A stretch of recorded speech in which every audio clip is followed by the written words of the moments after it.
Soucieux de proposer une offre la plus complète possible à ses adhérents, le réseau des médiathèques de l'agglomération de Saint-Dié, Escales, a fait le choix de proposer 2 plateformes numériques que sont la mallette numérique et l'Immédiat, et une troisième va être disponible dès le 1er janvier, proposée par la Philharmonie de Paris à la demande. Thibaut, en charge des ressources numériques, et Catherine Villard, directrice du réseau, au micro d'RCM à l'occasion de la présentation de l'ensemble des ressources numériques à la médiathèque d'Étival Clairefontaine. Il y a effectivement l'Immédiat, l'Immédiat qui regroupe donc 3 sites internet, l'Immédiat Kiosque, l'Immédiat Galerie et l'Immédiat Mosaïque. Donc il y a les 2 premiers, donc Kiosque et Galerie, sont orientés plutôt sur le patrimoine. Et donc l'Immédiat Mosaïque, c'est tout ce qui concerne la lecture publique, donc à la fois de la presse, des livres numériques, de la vidéo, donc du cinéma et des apprentissages donc, qui seront disponibles à tout usager qui aura une carte d'abonnement donc au réseau Escales. Voilà. Ça s'adresse aussi aux personnes qui adhèrent au réseau des médiathèques et qui empruntent des livres, des CD, des DVD sur support physique. Pourquoi? Parce que on a tous plus ou moins des modes de consommation de la culture plurielle. On sait que les lecteurs sur liseuse sont aussi des gros acquéreurs de livres papier, par exemple. Un usage n'empêche pas l'autre, bien au contraire, et on a une offre complémentaire. Les livres sur les rayonnages d'une bibliothèque, ça prend de la place, ça prend beaucoup de place. Et donc, les ressources numériques que nous offrons sont aussi une possibilité d'offrir une grande variété de choix sans encombrement, quelque part. Donc, on va trouver sur nos rayons des titres qui ne sont pas présents dans la bibliothèque numérique et inversement, de telle sorte que si j'ai l'habitude de fréquenter telle médiathèque, rien ne m'empêche d'emprunter aussi un livre numérique qui ne se trouve pas sur le rayon de la dite médiathèque. Par ailleurs, en effet, tout le monde ne souhaite pas ou ne peut pas, pour des raisons d'horaire, pour des raisons de disponibilité, pour des raisons d'éloignement, fréquenter une bibliothèque ou parfois des freins culturels, tout simplement, une bibliothèque physique. Et donc, ces personnes-là sont bien évidemment un public ciblé par les bibliothèques numériques. Et nous avons des usagers qui s'inscrivent dans les médiathèques uniquement pour avoir accès à ces bibliothèques numériques.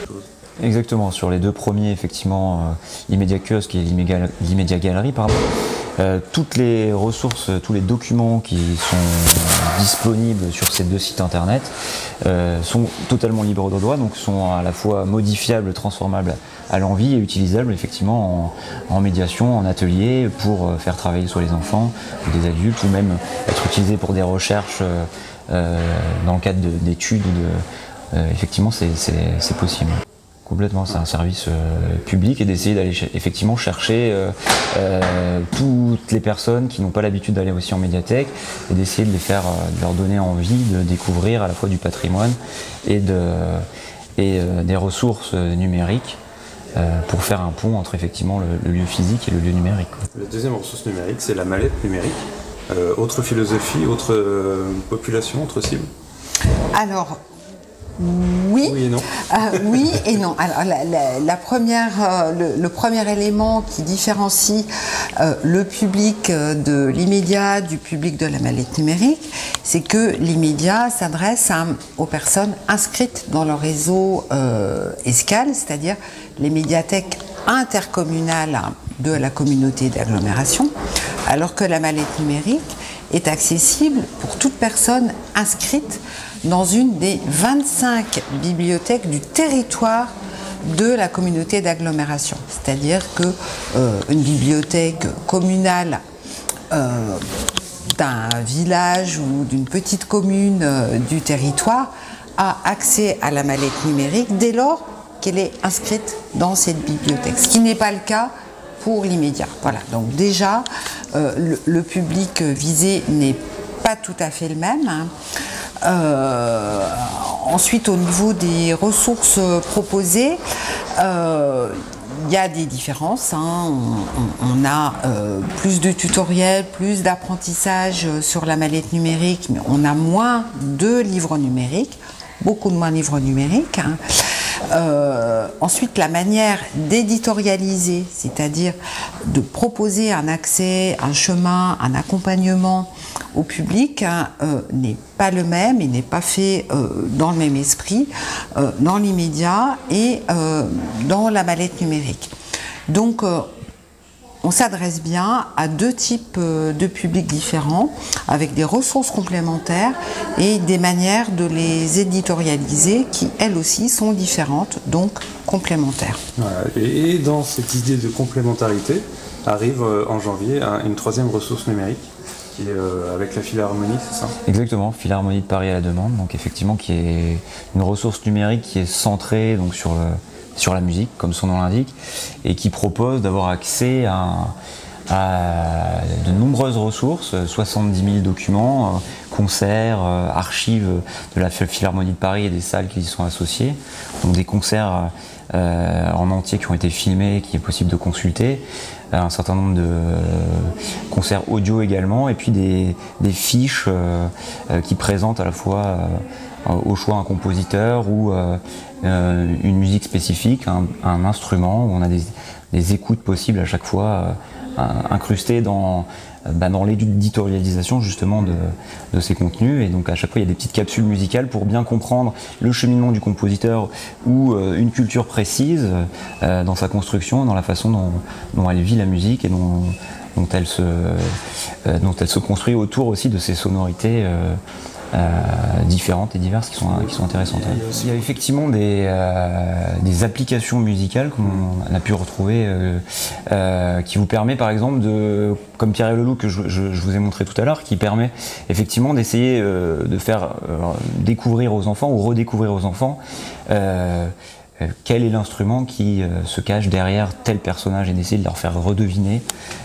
Quand on clique sur un personnage, il y a le son qui se met en route, et du coup quel est cet instrument, et en l'occurrence là c'était le loup, et c'était les corps qui représentaient ce personnage-là du conte musical. C'est vraiment une mine d'informations qui est précieuse et très intéressante, et j'espère qu'elle trouvera son public au sein du réseau. Oui. Mais là vraiment dédié pour le coup vraiment à la musique forcément, quoi. À la musique, et en lien aussi avec le lieu qui est la Philharmonie de Paris, c'est-à-dire qu'il y a effectivement des ponts qui sont faits aussi avec les expositions qu'il peut y avoir dans ce bâtiment-là. Donc effectivement en ce moment c'est musique animale, donc il y a plusieurs ressources qui sont en lien avec les animaux dans la musique. Est-ce qu'un animal fait de la musique? Est-ce que le chant des baleines, est-ce que c'est une musique? Est-ce que le chant d'un oiseau est une musique? Et aussi dans effectivement les œuvres de compositeurs qui ont été influencés par les animaux pour créer eux-mêmes. Et c'est même la première surprise finalement, c'est de savoir que ça existe, parce qu'on ne se doute pas que la Philharmonie comme ça a une base comme ça qu'elle peut partager finalement. Oui, c'est effectivement c'est très précieux effectivement, et puis on sent qu'il y a une volonté aussi de partager des savoirs et de les rendre accessibles, c'est-à-dire que on ne s'adresse pas uniquement aux musiciens érudits qui pratiquent depuis X années son instrument. On sent vraiment une volonté de vulgarisation de la chose musicale, et d'essayer d'être accessible au plus grand nombre dans les différents supports qui sont proposés, et dans la façon dont c'est présenté, et même les différentes applications, les guides d'écoute qui sont proposés. On sent bien qu'il y a une volonté à la fois d'être accessible aux jeunes publics, aux enfants dès le plus jeune âge, jusqu'à effectivement des personnes qui sont très très au fait de la musique et de la composition, même très poussée, quoi. Et encore une fois, ce sera inclus dans l'adhésion. Oui, c'est ça, c'est-à-dire qu'à partir du moment où vous êtes abonné au réseau Escale, vous avez accès à ces différentes ressources, dont effectivement la Philharmonie de Paris à la demande, tout à fait.